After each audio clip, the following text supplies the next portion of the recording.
dimanche 14 janvier, la reine Margrethe II de Danemark renonçait au pouvoir à la faveur de son fils, le désormais roi Frédéric X. Après avoir signé son abdication devant un conseil d'État réuni au palais de Christiansborg, la reine s'en est retournée vers Amalienborg.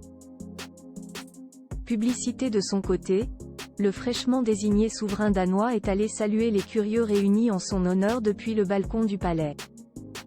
Il a rapidement été rejoint par sa femme, la reine Mary et leurs 4 enfants, le prince héritier Christian, 18 ans, la princesse Isabella, 16 ans, et les jumeaux Joséphine et Vincent, 13 ans. Lors de son apparition au balcon, l'aîné de la fratrie portait un simple costume couleur marine boutonné sur une chemise, cravate autour du cou. Mais pas d'uniforme militaire. Il ne l'a d'ailleurs jamais porté.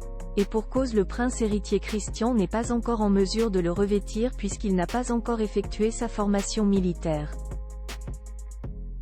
Actuellement en dernière année au lycée Ordrup Gymnasium à Gentofte, à une poignée de kilomètres au nord de la capitale, le palais avait assuré en juin dernier que la priorité du prince était dans un premier temps de poursuivre ses études. À ce moment-là, restait seulement en suspens la question de savoir s'il suivrait sa formation militaire avant d'intégrer l'université.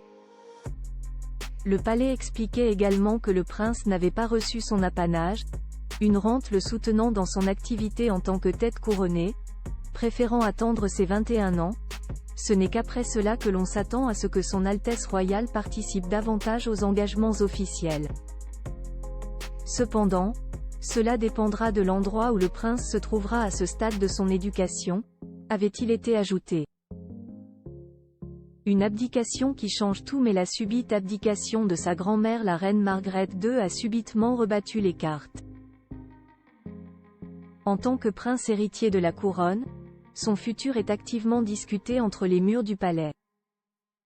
Le prince pourrait être désormais sollicité pour davantage d'engagements publics, qu'il pourrait combiner ou non avec la poursuite de ses études. Pour l'heure, aucune communication a été faite. Un cap avait déjà été passé dans sa vie de futur monarque. À l'occasion de ses 18 ans, le prince avait été invité à participer à son premier conseil d'État. Il avait signé une déclaration solennelle stipulant qu'il acceptait de se conformer à la Constitution. De ce fait, si le monarque, son père, est dans l'impossibilité de régner, il pourrait être appelé sur le trône.